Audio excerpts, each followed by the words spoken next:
Olá, produtor e produtora rural, colaborador do Mundo Agro, sejam muito bem-vindos ao AgroTalk. Eu sou Ângela Ruiz, jornalista especializada em agronegócios pela Exalc USP, podcaster e produtora de conteúdo agro aqui na Clima Tempo. O assunto de hoje é um ambiente inóspito, gelado. Nós vamos entender um pouco sobre os avanços recentes na compreensão científica das mudanças ambientais globais e a sua intensificação, que nos motiva a explorar essas conexões de tempo e clima entre a Antártica e os trópicos e vice-versa. A gente já sabe que as regiões polares respondem a estas mudanças e possuem aí um importante papel no sistema natural do planeta. Assim, desenvolver então pesquisas nas áreas de conhecimento científico deste continente muito gelado, né? Em especial aí a climatologia e glaciologia, vai propiciar ao Brasil o entendimento das mudanças ambientais observadas nessas regiões polares e também o impacto destas mudanças para o planeta, em especial nesses eventos extremos que a gente vê do clima acontecendo e todas essas conexões desse clima aqui no Brasil.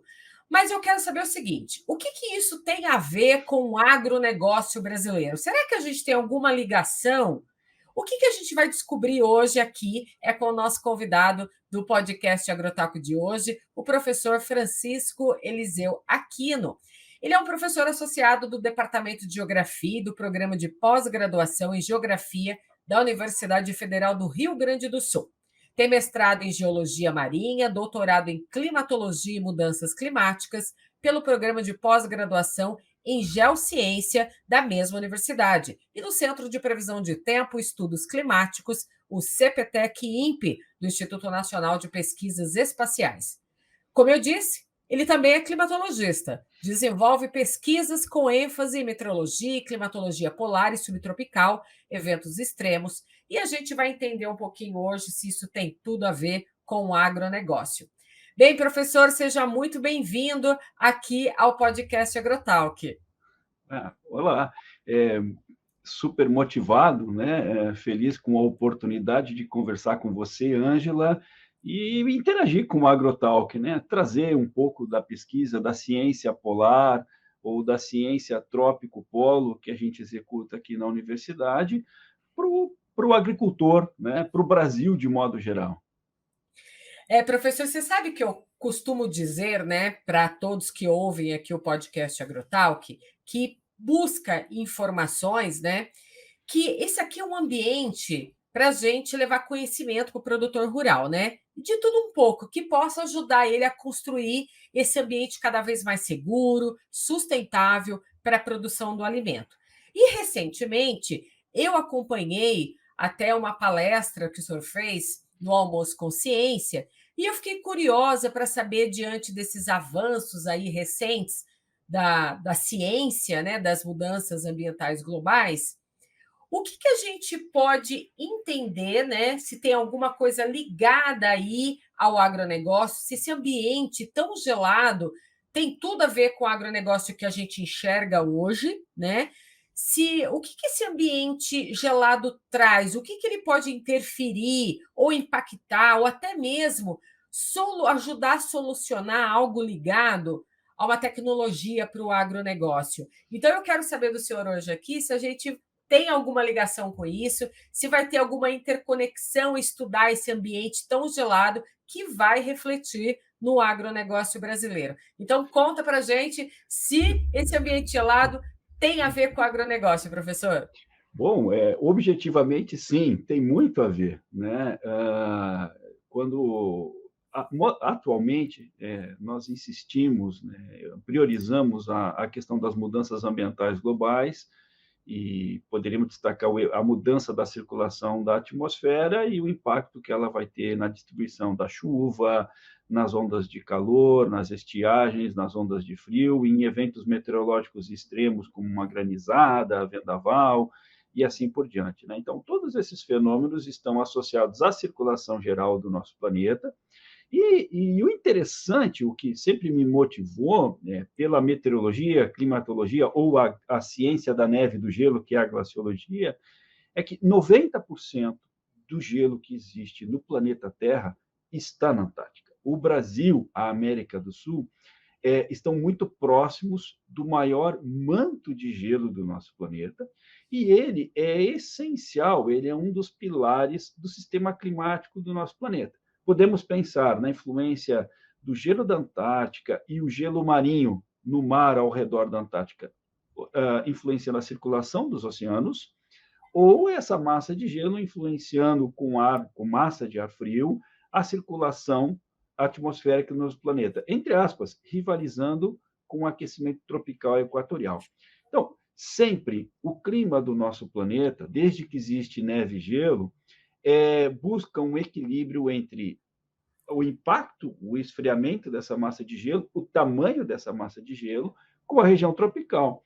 E com a mudança climática, entrou aí um desafio maior, porque, tecnicamente, né, ou na teoria, a gente sabia que se você aumenta a temperatura média do planeta, você intensifica todos os processos, todos os fenômenos meteorológicos que vão desencadear em sequência. Portanto, a mudança climática ou o aquecimento global altera a região antártica, a região antártica responde a isso, e a gente vai lá entender, vai medir, mensurar, ou como nós diríamos há 25 anos, há 30 anos atrás, quando eu comecei nessa história de região polar, aqui a gente estaria estudando antecipadamente a mudança climática, o quão abrupta ela pode se tornar em breve, né? Isso em décadas. E hoje a gente já voltou buscando essa interação com o trópico. Quer dizer, a Antártica segue rivalizando com uma região fria para a região tropical, e aí a gente vai pensar, por exemplo, a América do Sul com a Amazônia, né? E aí a sazonalidade que a América do Sul tem, e quando eu falo América do Sul, estou pensando no Brasil, né? Um período seco para o Brasil central, um período extremamente úmido no período quente, verão, e assim por diante, né? Então, toda a interação meteorológica climática de norte a sul do Brasil, ela sempre foi conectada com a Antártica e, na nossa visão, e por isso a gente está com ênfase na meteorologia tropical e polar, sendo intensificada. Então, eu posso pensar numa Zacas, um evento de Zacas está sendo potencializado também por um comportamento da circulação atmosférica ao redor da Antártica, por um padrão que a Antártica está me dando um determinado ano. E aí o agricultor, em seguida, vai perceber que pode ser um ano de laninha. O ano de laninha tem características para diversos setores do Brasil, mas com o aquecimento global mais a Antártica, esse padrão pode ser mais intensificado, que é o que a gente observou nos últimos 3 anos.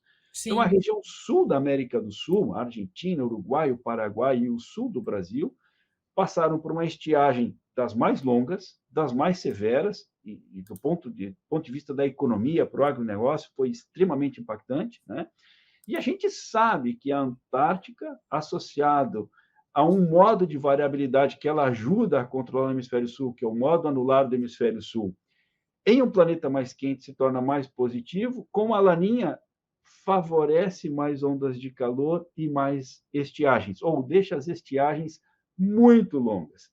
Então, a Antártica, de fato, tem uma conexão com o clima e a agricultura, ou com a agricultura e o clima do Brasil, e o atual cenário de mudança climática potencializou muito, e é aí que a gente procura entender melhor, né?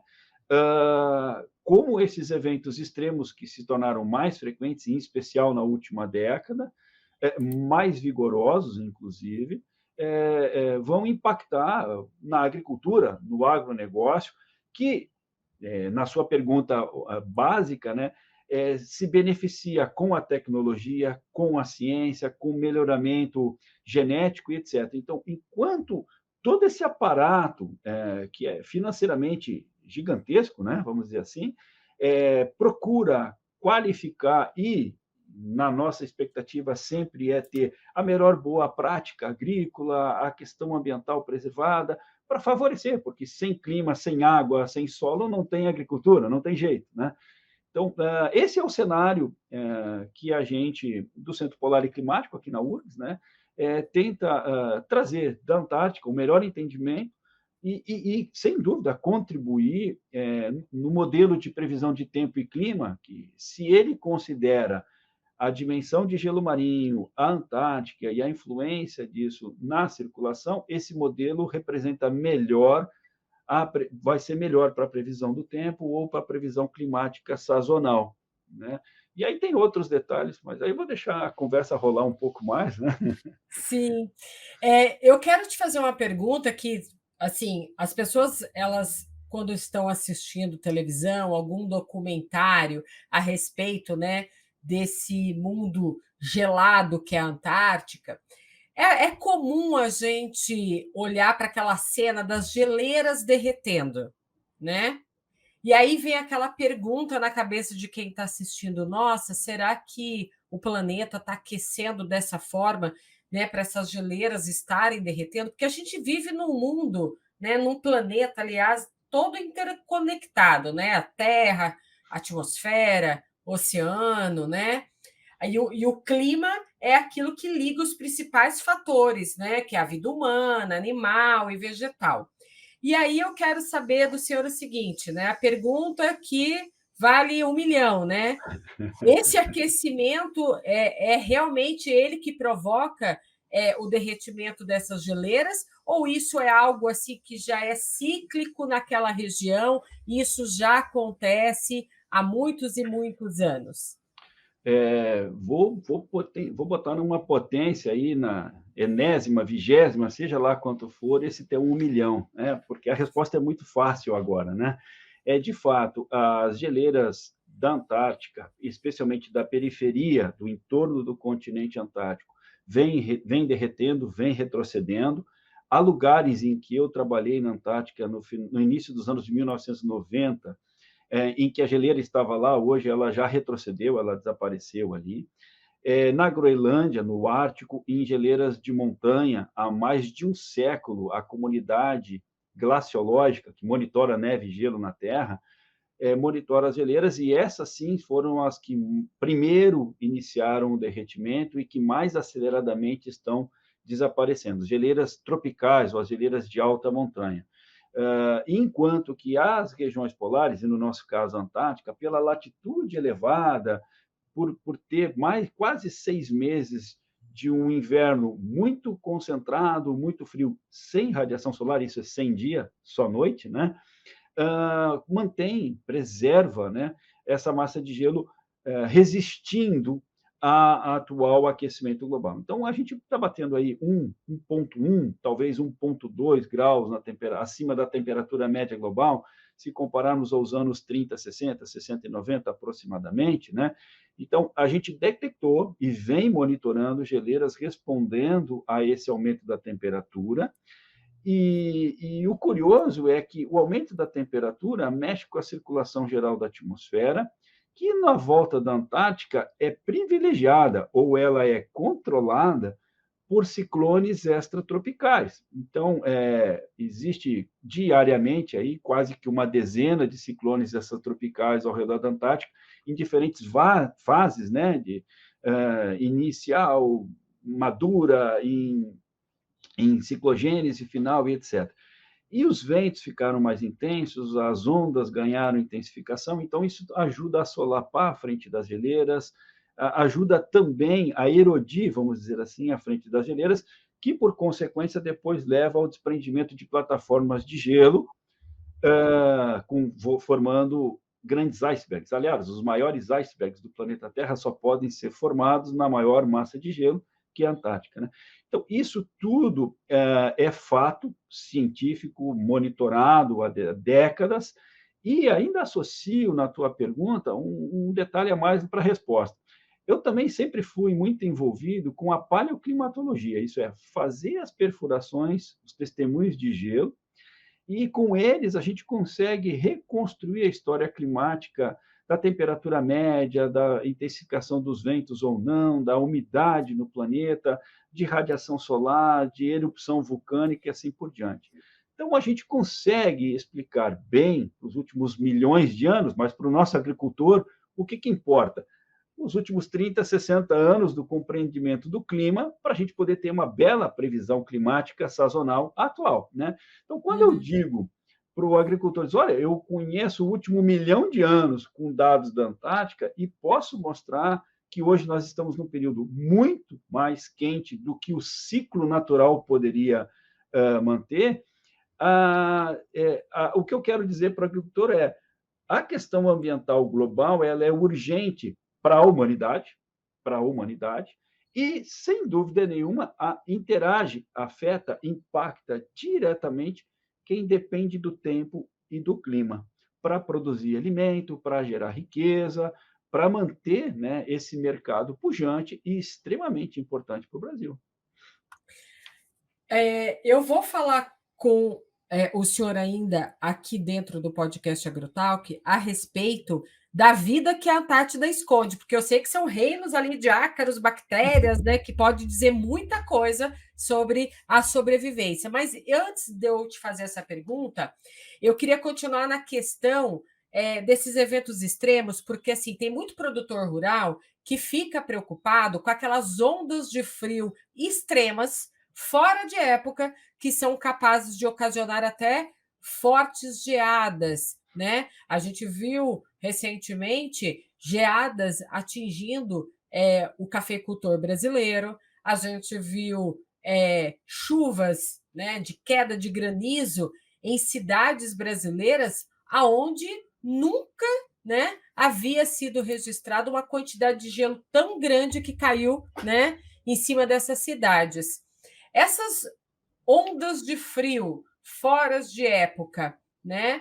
Está associado também a esse ar polar que vem desses locais e que no período do ano que a gente conhece, que é mais comum, né? Que a gente está vivenciando agora, entramos no outono, daqui a pouco vem o inverno, é nessa época que a gente sente mais essas temperaturas. Mas a gente vê também essas ondas de frio extremas acontecendo, né, professor? Sim, eu participo. Bom, essa é a minha visão. Uhum. Atualmente, com a mudança climática em curso e se intensificando, né, todos esses eventos extremos eles vão ser mais frequentes ou frequentes e mais intensos.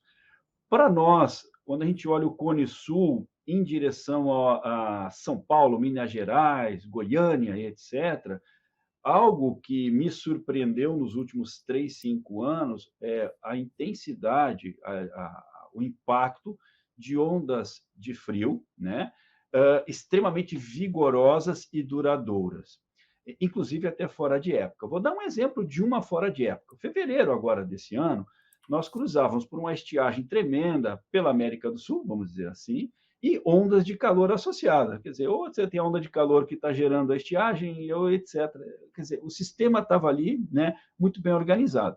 Então, essa circulação atmosférica que está mais positiva, o modo no lado do hemisfério sul, mais positivo por conta dessa rivalidade tropical mais quente e antártica ainda mais fria, ela meio que bloqueia a entrada das massas de ar e ela também tenta induzir, com o aumento da velocidade dos ventos superiores, né, as correntes de jato, a mudar a origem, fonte da massa de ar fria que vai aqui chegar. Então, o que eu observei nas últimas décadas é que áreas mais frias, originalmente da Antártica, estão cedendo ar frio para essas ondas mais vigorosas. E quando a gente conversa com o agricultor ou com os meus avós, eles diziam, mas não era tão frio, é porque naquela época, preferencialmente, vinha ar frio de uma região não tão fria ao redor da Antártica. Portanto, o que aconteceu em fevereiro, fora de época, foram recordes de mínima em localidades do Uruguai, do Paraguai, na Argentina, até o Mato Grosso, né? Nos últimos 3 invernos, 2020, 2021, 2022, que, além do efeito da pandemia, aqui, todo o impacto da pandemia teve na sociedade global e, no nosso caso aqui, na agricultura, as ondas de frio que nós observamos, elas foram muito acima da média em termos de intensidade, de rota. Era quase 3, 4 vezes por ano nós tivemos uma friagem, quando esse ar frio conseguiu chegar com uma alta pressão móvel até cruzando o Equador, Manaus e ao norte, né? Então, isso sim. E me chama a atenção, e é por isso que a gente tem um foco muito grande num grupo de pesquisa internacional que se chama Tropical Antarctic Teleconnections. O que a gente está tentando melhorar isso com colegas entre Austrália, Nova Zelândia, África do Sul, Índia, Indonésia e aqui a região do Prata, porque nós temos mais ou menos os mesmos efeitos, com algumas pequenas diferenças de intensidade, mas todos eles, todos os nossos colegas nessas regiões, estão identificando os mesmos impactos. Onda de frio extremamente severa, e a entrada de uma onda de frio severa geralmente é precedida por uma frente fria muito vigorosa. E a frente fria, por tradição, ela dispara chuvas mais intensas, extremos, né? Em meia hora, 1 hora, 2 horas, um acumulado muito importante. E como o planeta está mais quente e a região tropical está intensificando essa rivalidade com o sistema frontal frio, incrementa granizo. Então, você coloca para o agricultor, você coloca para o gestor público, né? Vendaval, granizo, chuva pesada, em curto espaço de tempo. Curtíssimo espaço de tempo. Nós detectamos vários desses eventos nos últimos 3 anos. Eu estou olhando só os últimos 3 anos para focar na memória recente do nosso agricultor, né? E, claro, o evento extremo que durou poucos minutos e que tem um impacto devastador numa pequena agricultor ou num momento de colheita ou no momento de maturação, etc., depende do cultivo, né? Em diversos momentos do ano, não necessariamente só no inverno. Se a gente voltar a 2020, junho para julho de 2020, 2 ciclones extratropicais explosivos geraram sistemas frontais extremamente vigorosos, com frente de rajada e assim por diante, causando extrema destruição na agricultura, silos, áreas de armazenagem, estufas. O prejuízo é elevadíssimo, né? Então, esses eventos associados às frentes frias mais potencializadas, às ondas de frio também mais potencializadas, são resultado de um ajuste da circulação atmosférica no nosso hemisfério, que tem vamos dizer assim, um motor, né? Que é a Antártica, para garantir esse padrão intensificado num planeta mais quente. E aí, é claro, lamento adiantar que nas próximas décadas, nessa década e na próxima, esses eventos estarão mais presentes e mais intensos. Mas a gente também, né, professor, precisa olhar para o lado positivo, porque se a gente aqui, né, se preparar para esses eventos, trabalhar mais o planejamento eficiente dessas condições climáticas, práticas sustentáveis dentro do campo, né? Aí sim o produtor rural vai conseguir garantir uma rentabilidade da atividade dele, mas é necessário que cada um faça a sua parte, né? Que a gente esteja preparado, ou, aliás, que se prepare melhor para esses eventos extremos que estão acontecendo. Por isso que é tão importante, né, esse trabalho que vocês fazem, que a gente aqui na Climatempo também faz, desse Exato. monitoramento do clima, para que esse produtor faça uma gestão, né, mais aplicada, mais correta, né, para ele não evitar grandes prejuízos ocasionados pelo clima, porque a gente sabe que envolve aí a questão do seguro agrícola, né, todo o zoneamento climático que esse produtor rural precisa, né, se adequar para ele conseguir plantar e colher no momento certo, né? Concordo plenamente. Veja, essa interação nossa nesse momento, né, como ela é importante. Na universidade, no meu caso, uma universidade pública, né, um centro de pesquisa, além de formar futuros professores, professoras técnicos na área ambiental, geografia, geociências de modo geral, a nossa pesquisa com a paleoclimatologia, monitoramento de neve e gelo, ela é totalmente voltada para a questão ambiental global e de agenda de discussão, né, de gestão de país, né, de estados, de nação e assim por diante, né, ela é estratégica, né, Na minha relação com você, nesse momento, né, pela Climatempo, pelo Agrotal, que é exatamente isso. A gente ter a melhor informação para ter a melhor previsão do tempo, a melhor previsão climática sazonal, essa interação ampla, público-privado, etc., com o agricultor e mais o melhor entendimento de boas práticas, o que aquilo que é necessário para a gente. Óbvio, o agricultor sem solo não vai plantar, o agricultor sem água não tem jeito, então precisa de chuva, mas nem toda a chuva ao mesmo tempo, né? Precisa de temperaturas mais baixas, dependendo da safra, do que ele está produzindo, com períodos de dormência. Então, é uma miríade de complexidade, vamos dizer assim, mas que, graças ao melhoramento genético, graças à ciência e à tecnologia, graças à pesquisa antártica, graças à interação entre a meteorologia e a climatologia, seja pelo modelo brasileiro de previsão de tempo e estudo climático, de modo geral, que cada vez mais dá avanço na melhoria dessa previsão, etc. Todo esse trabalho de ciência e tecnologia é para a contribuir para o cidadão, né, no Brasil, a economia, o bem-estar do brasileiro de modo geral. E quando eu foco para a agricultura, né, e aí eu vou focar com cuidado, porque eu sou especialista em gelo, né, em Antártica, né, não em agricultura, mas os resultados que a gente tem, um trabalho de uma aluna publicada ontem, né, ela analisou lá impacto de evento extremo de precipitação no Rio Grande do Sul, registrados com a Defesa Civil em 2011 e 2012, né? Chega a ser 300 milhões de reais ao ano de impacto, e boa parte disso é na agricultura, né? Então, assim, olha o prejuízo que a gente tem com evento extremo de precipitação, granizo, chuva concentrada, e a gente só, nesse momento, a gente olhou 2 anos, 2011 e 2012. A série dela de uma década é quase bilhão ano, quando a gente pega os anos ainda que estão mais ativos, por exemplo, um ano com El Niño, um ano com outras combinações climáticas que interferem muito nisso. Então, claro, a gente precisa cada vez mais, né, diariamente, ter uma interlocução maior com o agricultor para ele poder ter o planejamento, o financiamento, o planejamento, o seguro agrícola adequado. E, claro, como geocientista, eu tenho que insistir nisso.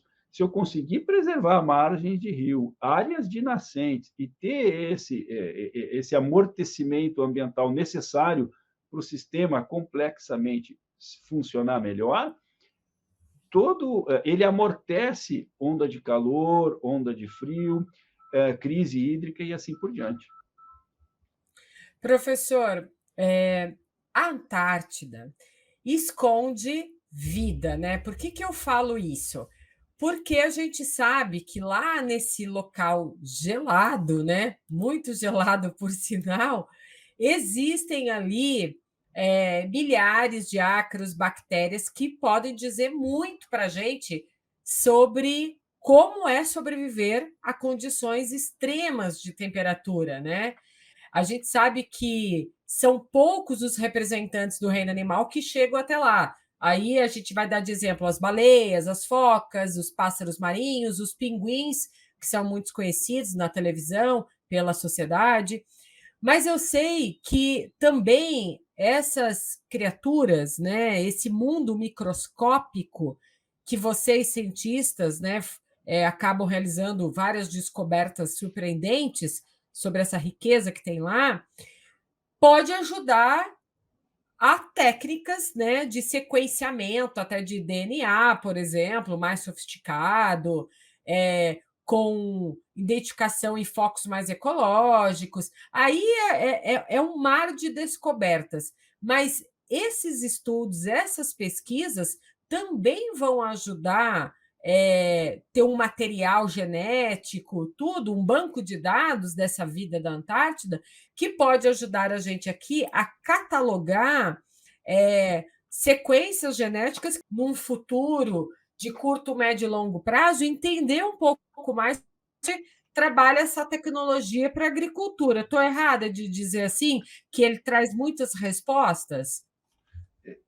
completamente correta a tua afirmação, a tua visão e etc. E, de fato, nossos colegas das mais diversas áreas, de diversas instituições e estados no Brasil que cooperam com o nosso grupo a partir dos testemunhos de gelo ou que executam amostragens de neve, gelo ou até de ambiente terrestre na volta da Antártica, eles têm encontrado pólens, esporos, fungos, fragmentos de algas, etc., e bactérias e vírus aprisionados naquele manto de gelo. Então, quando a gente está perfurando uma geleira, metro a metro, tirando um cilindro que tem 1 metro de comprimento, 8,5 centímetros de diâmetro aproximadamente, isso é quase como se fosse abrir um poço artesiano, vamos dizer assim, o agricultor vai entender perfeitamente o que eu estou dizendo agora, né?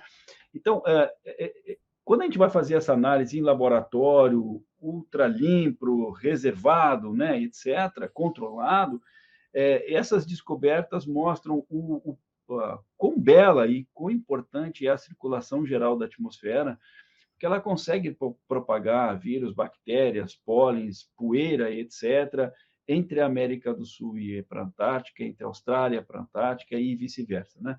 Então, esse registro ajuda, colegas já me comentaram que, bom, vírus, cepas de gripe, tanto no Ártico quanto na Antártica, que nós não conhecíamos ou nem imaginávamos que existia, ela está preservada lá. Então, o entendimento, o sequenciamento desse tipo de vírus que preservado no passado ajudou e ajuda a gente a entender que estamos em uma nova fase do vírus tal. Ele não é a primeira vez que ele apareceu. Então é muito comum às vezes nos especialistas em virologia, etc., dizer assim, a gente carrega aqui traços de um vírus assim que ele já apareceu na humanidade 10 mil anos atrás, 5 mil anos atrás. A gente já teve contato com ele, por isso que no nosso cotidiano, de modo geral, ele não tem efeito, né? Então é muito pequeno, né? Então, quantas vezes assim é um pequeno mal-estar, uma febre, coisa do gênero, né? Então, a pesquisa da região polar, ela, de novo, eu agradeço a tua pergunta, tá, Angela? É que ela abre um leque entre N áreas, ou entre todas as áreas do conhecimento, né? E para o Brasil é importante sempre destacar que, de novo, eu disse, né, o maior manto de gelo da Terra é muito próximo do Brasil, né? Ele tem um papel importante no sistema climático e, obviamente, o sistema climático tem interferência, uma relação impactante com o Brasil de norte a sul. Agora, quando eu vou olhar a astronomia, quando eu vou testar robôs ou esses rovers, né, esses pequenos robozinhos que se movimentam em Marte ou que irão para a Lua, todos eles foram testados na Antártica. O lugar mais inóspito, mais desafiador do planeta Terra é o platô da inacessibilidade, o platô polar, que chega a medir menos 100 graus Celsius, medições por satélite, no auge do inverno. Então, essas regiões são propícias para a gente estudar radiação cósmica, auroras, né? No caso, a aurora austral, interação das manchas solares e o impacto delas, da fotosfera solar, ejeção de material de plasma, etc., no sistema terrestre, que vai alterar a comunicação, satélite, etc., e isso afeta a tecnologia que o agricultor está usando no campo, né? Então, seja no monitoramento, no trator, etc., no geoposicionamento preciso, né? Então, a medicina, colegas biólogos, médicos, na Estação Antártica Comandante Ferraz, há uma década e meia atrás, me mostraram que eles estudavam a estrutura como se fosse a pele do peixe, né, a escama do peixe, e que eles faziam um corte controlado e observavam uma perfeita recuperação sem cicatriz. E eles tentavam entender como aquilo poderia ser aplicado, por exemplo, para humanos. Então, você tem uma pessoa que se machuca num acidente de automóvel, um acidente doméstico, e você poderia usar algum fármaco, algum medicamento que tivesse algo que fosse originado desse trabalho, que facilitasse muito a cicatrização, ou uma melhor cicatrização para tecidos vivos, né? Então, é um laboratório importante, e, claro, mais do que fica muito fácil dessa forma, nessa oportunidade, de justificar por que o Brasil, então, interage internacionalmente no Tratado Antártico e tem direito a voz, voto e ampla participação nessas negociações que vão atingir o nosso cotidiano, o nosso dia a dia, mercado de modo geral, inclusive, né?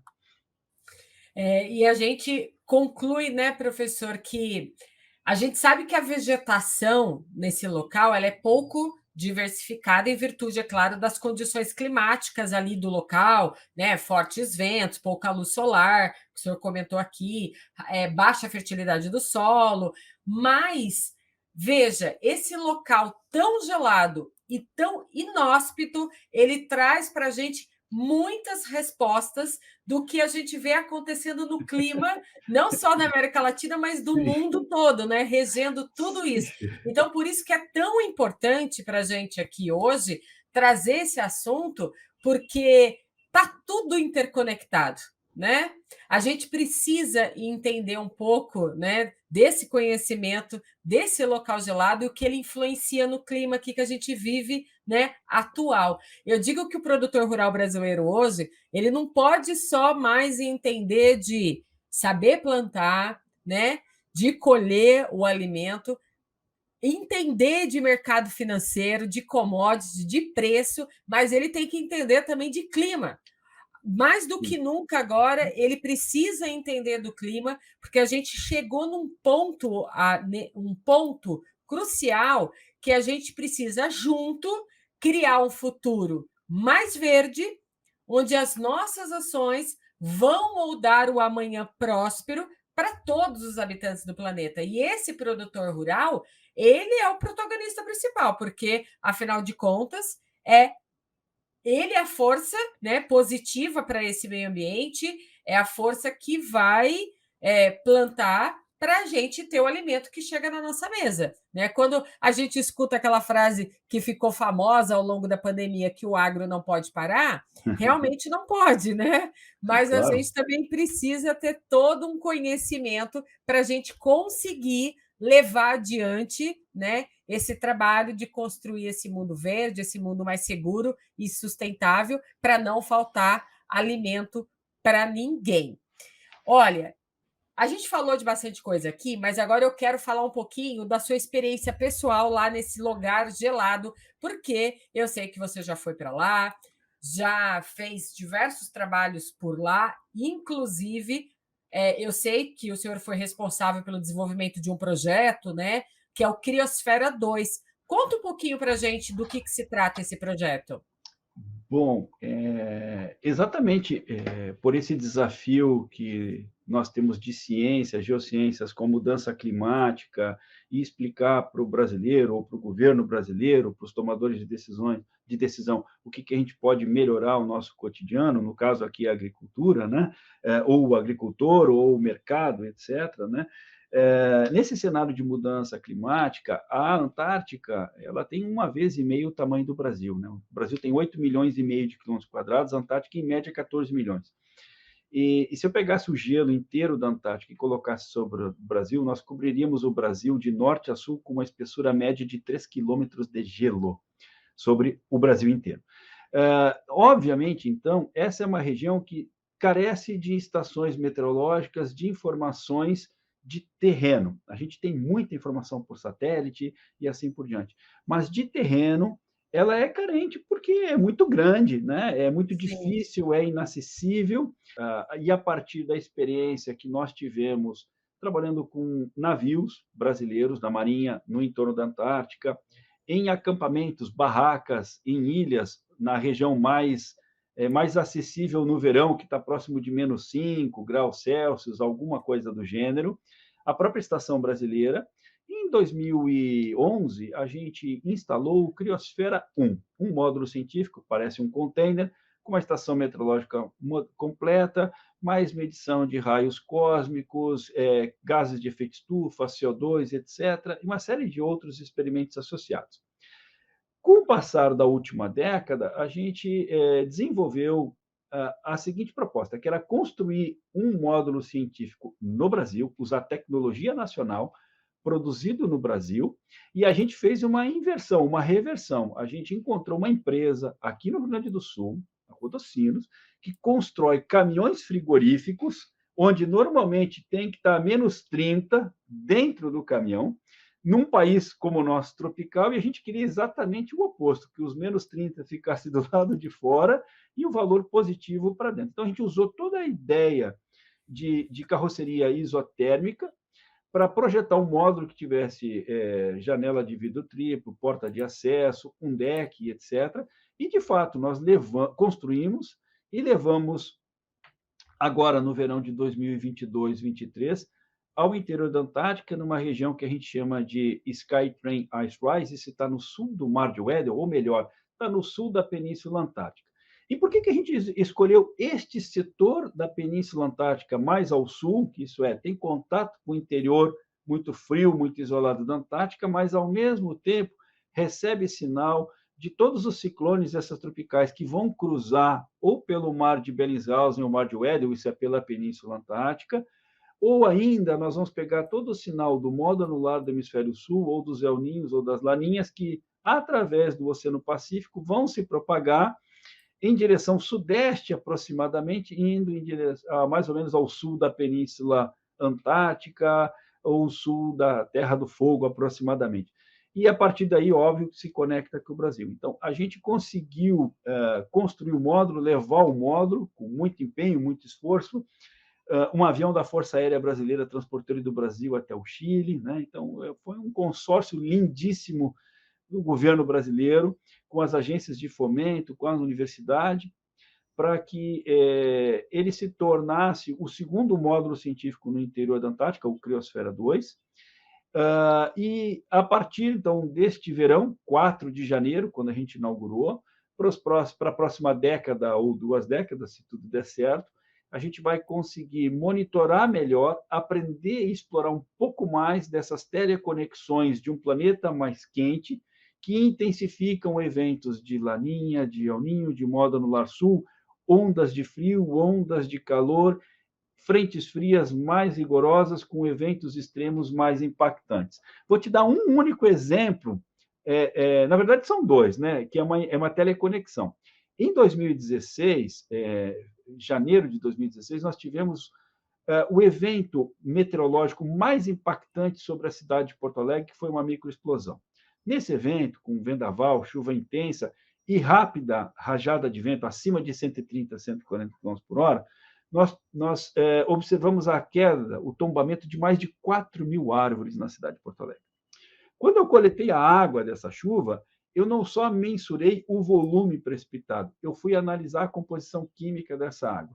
E, para minha surpresa, a composição química da água é a mesma composição química da neve na região onde eu instalei o Criosfera 2. Significa que nós traçamos uma forte massa de ar fria, vinda de uma região bastante diferente, em pleno verão, em onda de calor, contribuiu para um evento mais extremo, que foi aquele complexo convectivo de mesescala, que teve, então, a microexplosão associada a uma nuvem. Perfeito. Então, eu tenho um sinal da Antártica aqui em Porto Alegre, num evento extremo. Nós estudamos depois, em 2016, lembre-se, ano mais quente desse século, ano de um El Niño fortíssimo, né? Em 2016, nós pegamos um outro evento de um ciclone explosivo, com uma frente fria vigorosa, porém toda a umidade veio diretamente da Amazônia. Então, eu tenho um caso oposto dessa teleconexão trópico-polo. Mas o que está no nosso cenário? Eventos extremos, monitorar entre o Criosfera 2 e o Brasil. Essa é a nossa rota, Amazônia e Antártica pelo Criosfera 2. É mais ou menos isso que a gente está fazendo. E em todos esses eventos extremos, esses dois que eu te descrevo e outros que a gente está aqui analisando, mostram que os efeitos da mudança climática nos eventos extremos estão amplificando esse corredor Amazônia-Antártica, Antártica-Amazônica. E que, lamentavelmente, para o agricultor, de modo geral no Brasil, ele está associando a quê? Se era onda de calor, ela está mais intensa e mais duradoura. Se é uma estiagem, ela está mais intensa e mais duradoura. E se é uma frente fria ou uma onda de ar frio ou uma frente com rajada e granizo, está mais intenso. Então, esse é o motivo professor. do Criosfera 2.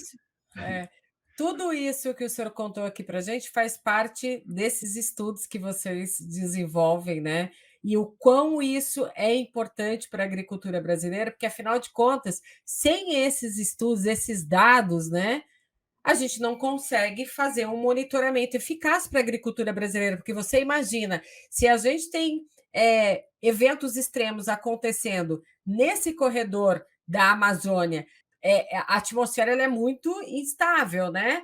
Então, muita coisa acontece num país tão grande como o Brasil, nestas áreas desse corredor, existem vários estados produzindo várias culturas. Exatamente. Nesse segundo caso que eu te relatei, que a umidade veio diretamente da Amazônia e ela abasteceu por baixo o sistema convectivo que precipitou aqui na região sul, quando a gente foi medir a velocidade dos jatos de baixos níveis, né, os rios voadores, etc., as velocidades estavam muito acima do que normalmente os meteorologistas usam para categorizar entre fraco, médio e alto. Então, a gente pegou. Isso, para nós, significou, nesse estudo de caso, nesse exemplo de evento extremo, uma janela de possibilidade que é a seguinte: a América do Sul, ou o Brasil mais quente, e se o desmatamento está intensificando e a gente está sofrendo essas alterações, mais a mudança climática, você pode disparar eventos extremos mais intensos no sul e impedir que a umidade precipite ou que ela contribui para uma precipitação no centro-oeste. E é por isso que eu também disparei com uma outra aluna investigar a análise isotópica da chuva em Brasília, para pegar a região de Goiânia, digamos assim, né? Porque a gente está testando, porque os cenários do IPCC para as próximas décadas indicam exatamente que o Brasil fica mais quente, vai chover mais no sul do Brasil, mas no nosso entendimento chove mais associado a evento extremo, a sistemas convectivos para verão ou sistemas frontais para inverno. Quando eu olho para a Antártica, eu estou vendo que a Antártica está me ajudando a ter sistemas convectivos bem mais rigorosos ou sistemas frontais mais vigorosos, que no passado já contribuíam para os complexos convectivos de mesma escala, quer dizer, aquele aglomerado de nuvens cumulonimbus juntas. Se isso era uma área propícia, em termos de ambiente atmosférico, para esses eventos, me perdoa, atualmente o cenário facilita intensificar essas condições. Ou seja, né, a gente precisa ter uma visão não só do que o produtor rural vai plantar amanhã, mas também do que ele vai plantar daqui a 10 anos, 15 anos, né? É importante a gente também ter essa visão. Eu sei que muito produtor está preocupado com o que vai acontecer na próxima safra, nesse momento que ele está agora da agricultura brasileira, aonde tem a produção no campo, aonde ele está esperando florescer aí os pés de café, as flores, né, abortarem, o pessoal do milho esperando esse milho desenvolver. Sim, tem uma preocupação com a próxima safra, as próximas estações, o segundo semestre de 2023, mas também é importante a gente entender, ter esse conhecimento sobre esses eventos extremos climáticos, porque há de se ter um planejamento para saber o que vai poder ser possível plantar daqui a 10, 15 anos, porque às vezes algumas regiões brasileiras vão deixar de plantar uma determinada cultura e plantar outra, ou não, vai continuar plantando aquela mesma cultura, mas aí essa cultura ela vai passar por pesquisa, ciência, tecnologia para ela ser mais resistente a esses eventos extremos. Tô certa?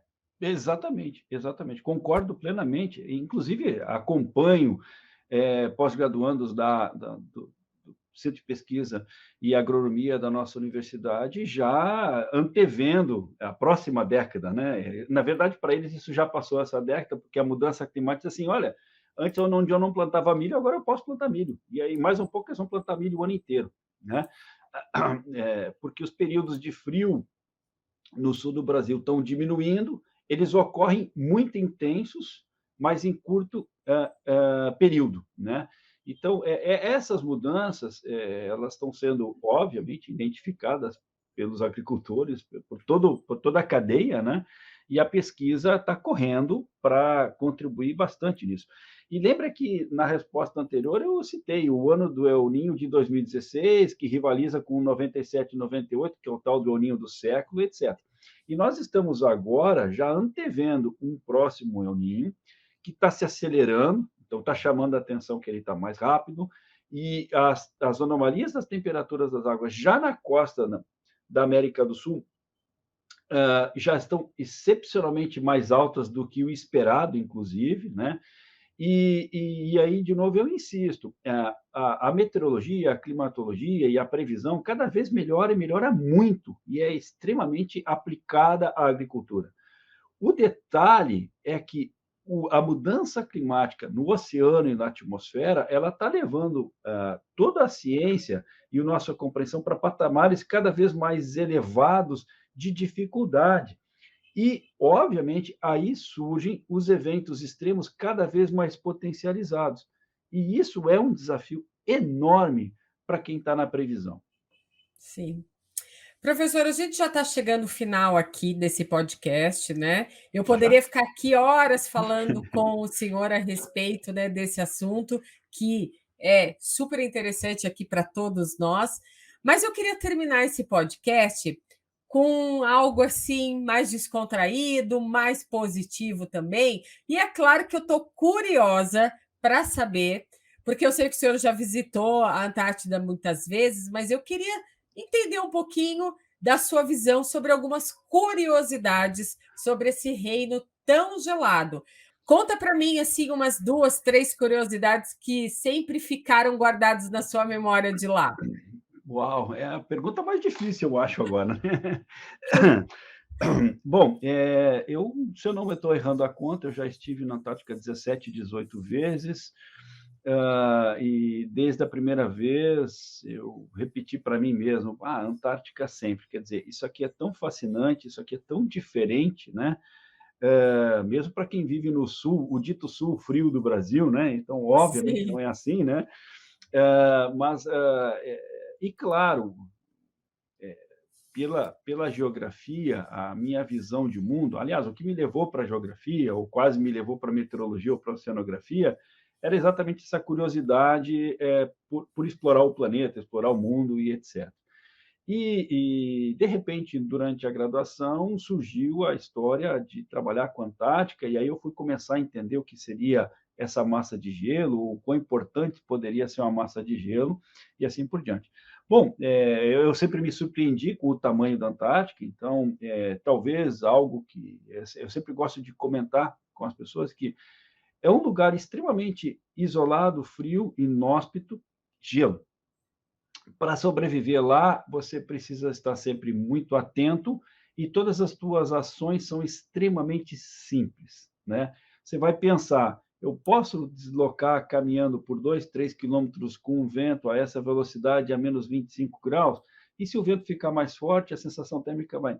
Então, eu não posso errar com questões bastante simples, que é muito diferente do ambiente urbano, né? Se começa a chover, você entra em algum lugar e pede abrigo. Em sim. algumas horas, né? Ou em um dia, você contorna uma situação. Num lugar isolado, remoto, baixíssima temperatura, você morre, você não sobrevive. Então, acho que dessas curiosidades de aprendizado, lembre-se, a gente está lá no meio da Antártica, em barraca, não tem aquecimento, não tem banho, não tem água líquida, eu tenho que derreter a neve para depois ter água e aí lavar o rosto, fazer minha primeira higiene, e aí fazer o café e depois fazer a refeição e tentar guardar essa água em uma boa garrafa térmica para ela não congelar durante a madrugada, num lugar que no verão está a menos 20, menos 30 de temperatura efetiva, sem colocar a sensação do vento, né? Bom, o gelo azul que você comentou, ele é fascinante e gelo azul é algo que é curioso. Por quê? O gelo da Antártica ele é a lenta e contínua acumulação de neve, geralmente de invernos, e essa neve, aquele floquinho lindo, maravilhoso, uma estrelinha de 6 pontas, digamos assim, ela vai acumulando, compactando, comprimindo uma sobre a outra, até por pressão aquilo virar gelo. Esse é o gelo da natureza, que é diferente do gelo do freezer que a gente tem em casa. Você pega a água e passa a água para o estado sólido baixando a temperatura. Não, na natureza a gente tem o vapor da água que passa para o estado sólido e ele depois vai ter metamorfismo e vai virar uma rocha monominerálica que é H2O.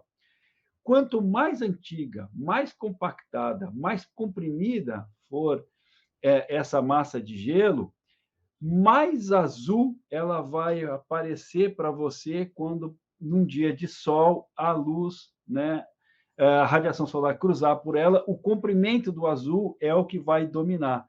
Então, se você leva ela para a sombra, etc., o gelo é branco, transparente. Se você bota na radiação solar, o gelo antigo ele é azul.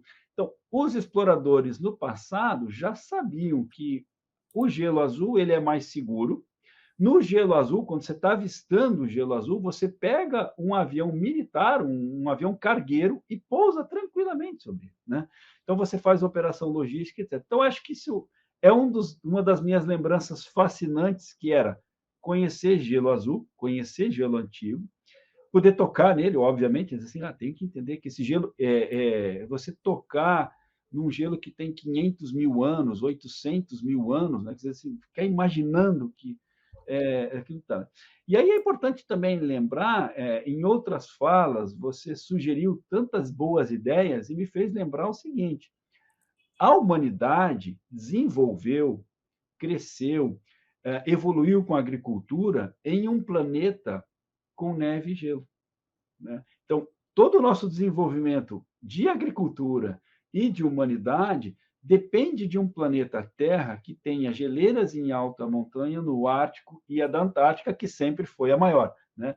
Então, todo esse equilíbrio do sistema climático depende das geleiras, e quando eu estou no meio da Antártica, me sinto envolvido pela ciência, pelo conhecimento, dentro da maior massa de gelo do mundo, mas também com uma provocação, que às vezes até não sei se é muito elegante de dizer isso, mas eu vou dizer, né? Que pouquíssimas pessoas no planeta Terra têm a oportunidade de estarem dentro de um lugar como esse.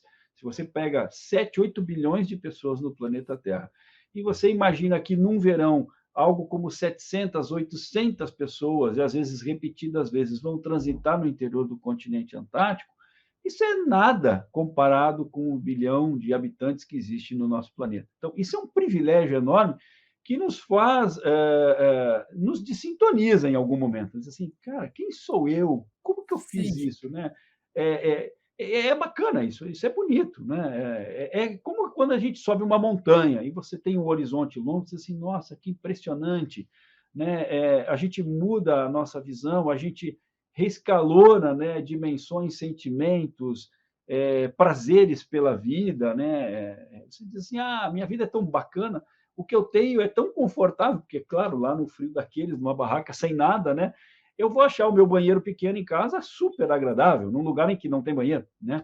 Então, assim, eu acho que é uma das experiências que eu posso te contar, né, de olhar para o gelo azul, e tentar entender a ciência com o nosso cotidiano. Acho que isso é. Né? Bom, por último, não posso deixar de negar que quando a gente está no meio da Antártica, você encontra pesquisadores, colegas, aventureiros de tudo quanto é lugar do mundo, pessoas que alguém que conhece alguém que você vai encontrar no lugar mais isolado do mundo, né? Então a gente não pode falar, a gente não fala mal de ninguém em lugar nenhum, não se deve fazer isso, né? Mas lá, impossível. Se alguém vai saber que te conhece, que também vai dizer, eu encontrei ainda mais se for brasileiro, diz assim, não, eu encontrei um brasileiro no meio da Antártica, né? Então, e claro, eles ficam extremamente surpresos, positivamente falando, diz assim, e eles vão nos visitar. Né? Então, quando a gente está num acampamento ou no avião de deslocamento entre o Chile e o interior da Antártica, eles querem fazer foto com a gente, perguntar por que a gente está lá. Quer dizer, porque. E aí é aquela chance de mostrar, né, a diversidade climática do planeta e a importância das regiões polares. E aí, muitas vezes, eu ouço que a Antártica, além de ser um lugar de sonhos, de encantamento, de aventura, pode às vezes até associado a heroísmo de expedições clássicas de século atrás, é uma região de se encontrar respostas importantes para os desafios que a humanidade tem hoje, né? Então, essas experiências pessoais, né, de encontrar diferentes pesquisadores, logísticos, piloto. Lembra, né, no interior da Antártica, todo mundo que está com um avião veio do Canadá, geralmente. Né? Então, pilotos que estão acostumados com áreas de neve e gelo do Canadá, região do Ártico e etc., são as pessoas que vão desenvolver o trabalho lá. Meteorologista da África do Sul, da Dinamarca, dos Estados Unidos, Canadá, são os que vão fazer previsão do tempo para as expedições, para operações aéreas no interior da Antártica, etc. Então, é um mundo interessantíssimo. Sim. Professor, uma última curiosidade minha. É, ao contrário do que muita gente pensa, né, a Antártida ela tem umidade do ar baixíssima, né? Eu li a respeito e eu vi que em algumas regiões lá é tão ou mais seco do que os desertos quentes, né? E aí eu fico imaginando o seguinte: uma vez eu fui viajar para Brasília e eu cheguei numa época em Brasília e eu peguei lá uns dias de tempo muito seco e umidade do ar baixíssima. E aquilo me deixou muito desconfortável, né? Eu tive até dificuldade assim de respirar, né? E aí lá na Antártida, como as temperaturas são muito baixas, né? É verdade que quase não há evaporação ali, formação de nuvens? Olha, a pergunta é muito boa. A umidade no interior da Antártica é baixíssima e tanto é que a precipitação no interior da Antártica ela é alguma dezena de vezes menor do que qualquer área desértica do planeta Terra. É a região mais desértica e é o deserto maior e mais frio, obviamente, do nosso planeta. Quando a gente está em lugares, por exemplo, a 2.000 metros de altitude, no interior da Antártica, isso é sobre um gelo que está a 2 quilômetros de altura, né? A gente sente em alguns momentos o efeito da baixa umidade, com tontura, náusea e etc. Isso é muito comum. A gente faz uma série de exames médicos, inclusive para limberitite e etc., porque lugares de 2, 3 mil metros no interior do platô polar, a gente corre sérios riscos de ter esses efeitos por conta da baixa temperatura e da baixíssima umidade. Né?